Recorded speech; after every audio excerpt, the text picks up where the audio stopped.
Freemasonry's symbols of death. Now, why do we find the skull and crossbones, the skeleton associated with Freemasonry and in particular with its rituals? Isn't this just a nasty business? Isn't it frightening? Why do they use this sort of dark and doomy imagery? It's not nice. Well, we're going to find out why in this video. I'm Angel Miller. I'm the author of The 3 Stages of Initiatic Spirituality and The Path of the Warrior Mystic. And since it's relevant here, I'll mention my first 3 books, Freemasonry: A History, Freemasonry: Foundation of the Western Esoteric Tradition, and The Crescent and the Compass. The last of those exploring connections between Muslim thinkers and the more spiritual Freemasons or fringe Masons of the late 19th and early 20th century. Oh, and stay to the end because I'm going to talk about a little known room that you can find in some Masonic buildings with a skull in it. And I'm going to reveal the purpose of this shadowy room. Now, where do we see these images? Well, we see them in a few places, but in the main place that we really see them, at least traditionally in a Masonic lodge, is in the 3rd degree tracing board. Now, what is a tracing board? It is essentially a painting. Before this, we also had floor cloths where they'd be laid on the floor, but again, they would have images painted on them. But a tracing board is a painting with the images or emblems or symbols of Freemasonry on it.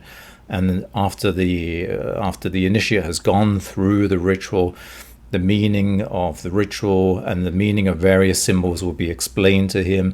And as it's explained, the symbols will also be depicted on this tracing board, illustrating what is being spoken about and lectured about. Now, on the 3rd degree tracing board, we find the skull and crossbones, skeleton, or sometimes a corpse in a grave, along with other emblems in America, the hourglass and the scythe. Now, of course, the hourglass meaning time is slipping away, draining away, and we're reaching the end, or we're moving towards the end, whether it's tomorrow or in 50 or 60 years time from now. Time is running out, and the scythe, of course, being to cut down wheat or cut down corn, chopping down the corn that's been planted, and again a symbol of death, sometimes associated with Saturn, not in Freemasonry.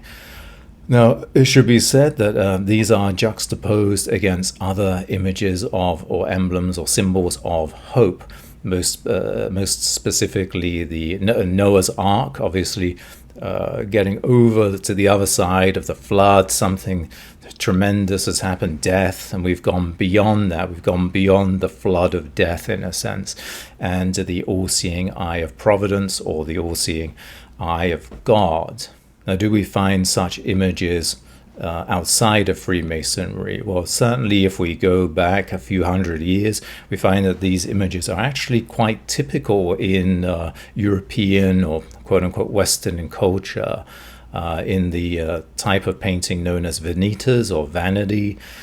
We find objects which are depicting the senses, an indulgence or pleasure in worldly things, the sense of smell represented by flowers, the sense of taste by food, the sense of hearing by musical instruments, and all of these things are, in a sense, vanities. It's all going to disappear at the end. The flowers are going to wither. Often they're cut. You can see that they're cut. They are dying or about to die. The food is going to rot. Often there are sort of plates stacked up with food, sort of half-eaten.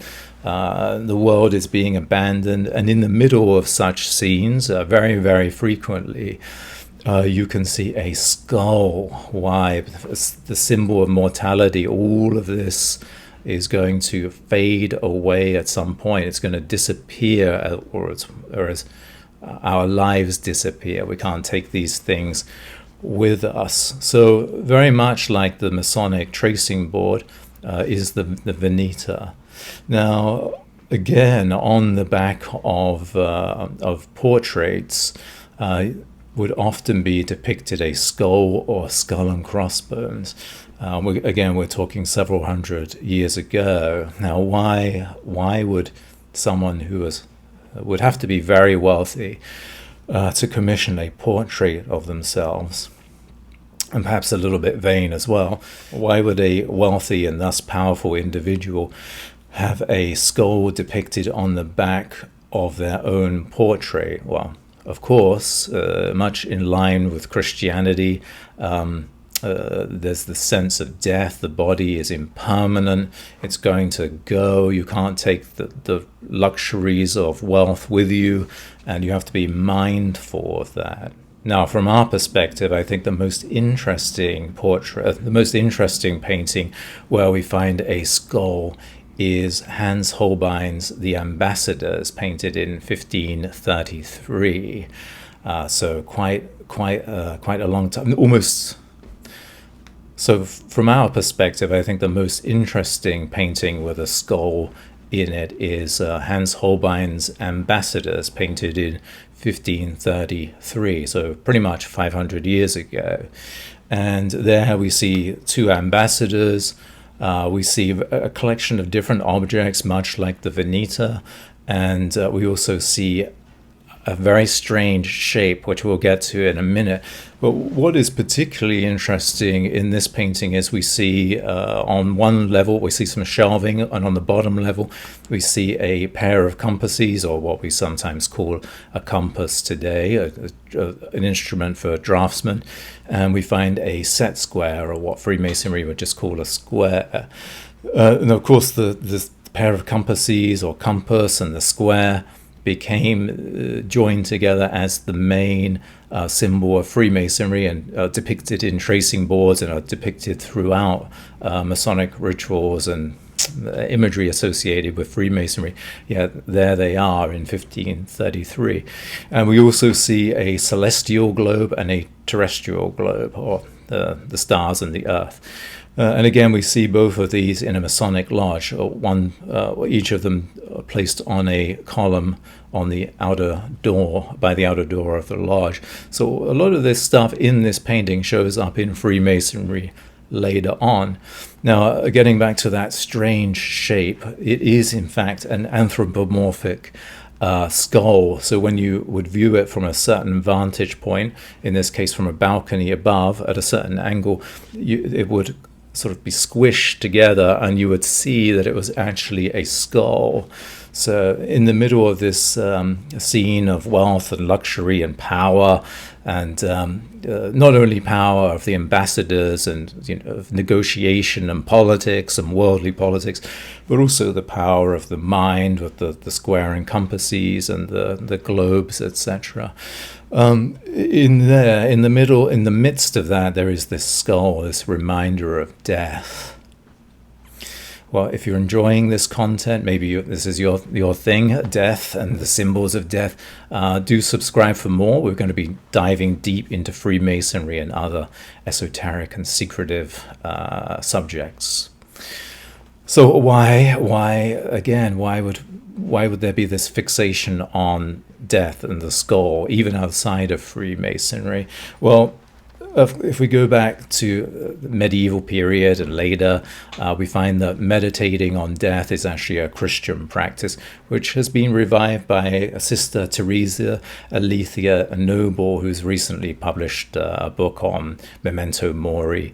And there's a certain way of doing that, and that is, of course, to become aware of the presence of God, ask for the Holy Spirit's guide, review your day, remember your death, and then look toward tomorrow. Memento Mori means, of course, remember death or remember mortality.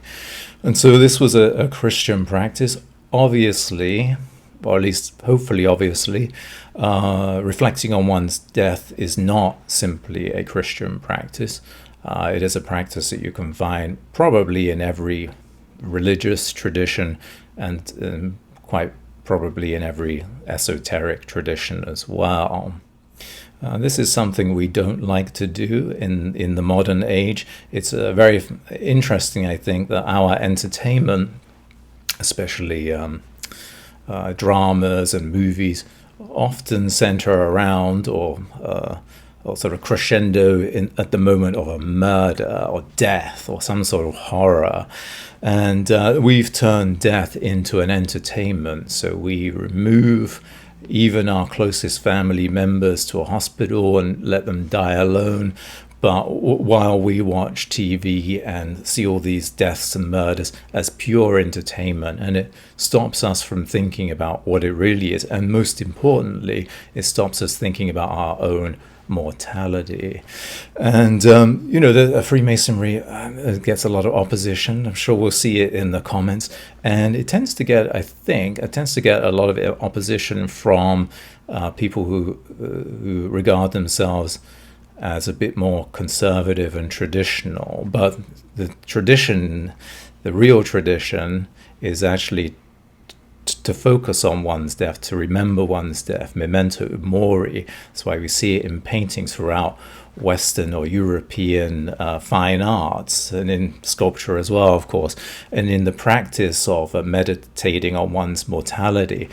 That's the tradition. But people who feel that they're defending tradition are very often defending a kind of modern perception of what tradition is, which tends to be more of a sort of middle of the road 1950s kind of tradition or something like that, which isn't, I would say, is not an authentic tradition anyway.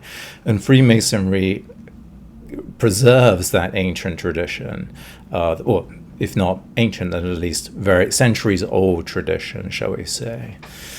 Now, I mentioned a room in Masonic lodges that have a skull or skull and crossbones in it, or some representation of death. And it should be said that this you will not find this in most lodges. Only a minority of lodges have such a room.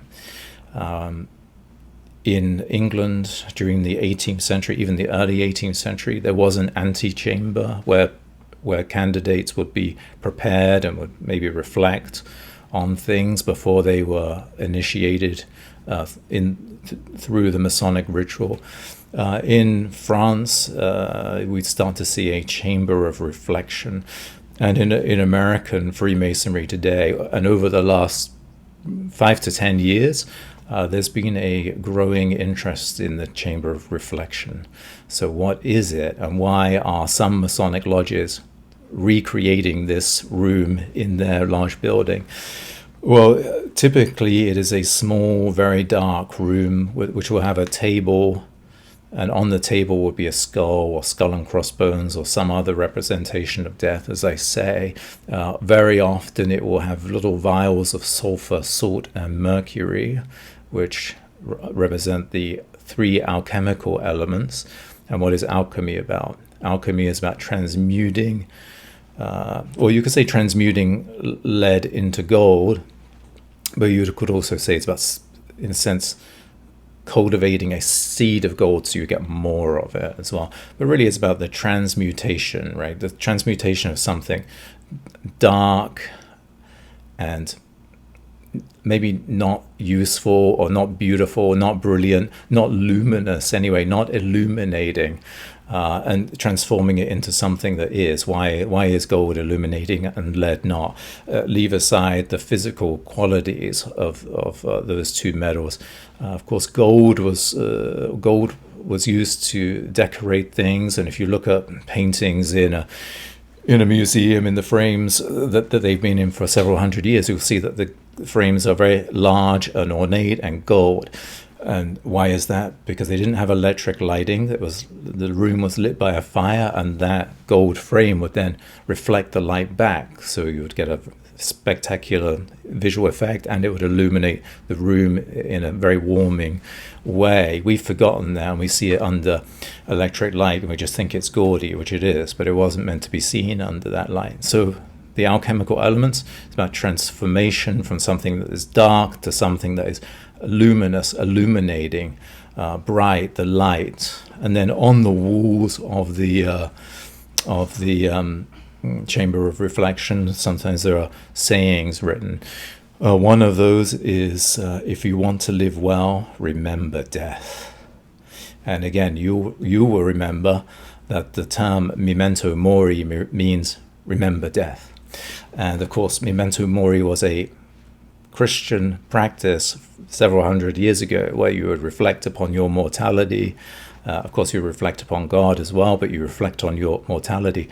And Freemasonry, in a sense, or not in a sense, quite literally, has preserved this tradition. So the chamber of reflection, the third degree tracing board, is very, very reminiscent of the Veneta, the skull painted on the back of the portrait, and of Hans Holbein's Ambassadors, and many, many artworks that you can see prior to the, let's say, emergence of Freemasonry proper, close to the beginning of the 18th century. And because of the similarity, going off a little bit of a tangent, people get confused and think that these are the origins of Freemasonry, or Freemasonry was around in the form that it is today and it must have created these things. But actually, no, it's just that Freemasonry has preserved this culture. Again, Freemasonry proper emerged roughly 300 years ago, 3 centuries ago, and preserves a lot of what was of the culture at the time.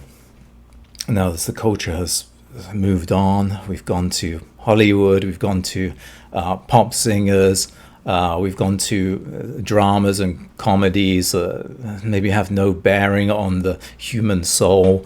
Of course, these things are very strange and weird and terrifying, and what are they up to, and what are they doing, and why are they terrifying us? But to a modern person, these things are frightening and demonic and devilish and anti-Christian. But to a Christian 300, 400, 500 years ago, they wouldn't have been in the slightest bit frightening or strange or unchristian at all. Well, so that is Freemasonry's symbols of death, and I will talk more about those, and we'll go into it a little bit more, and we'll look at the other symbols of Freemasonry and some other good things as well. Again, I'm Angel Miller. Check out my website, chaostransform.com, and I will see you soon for more secret stuff.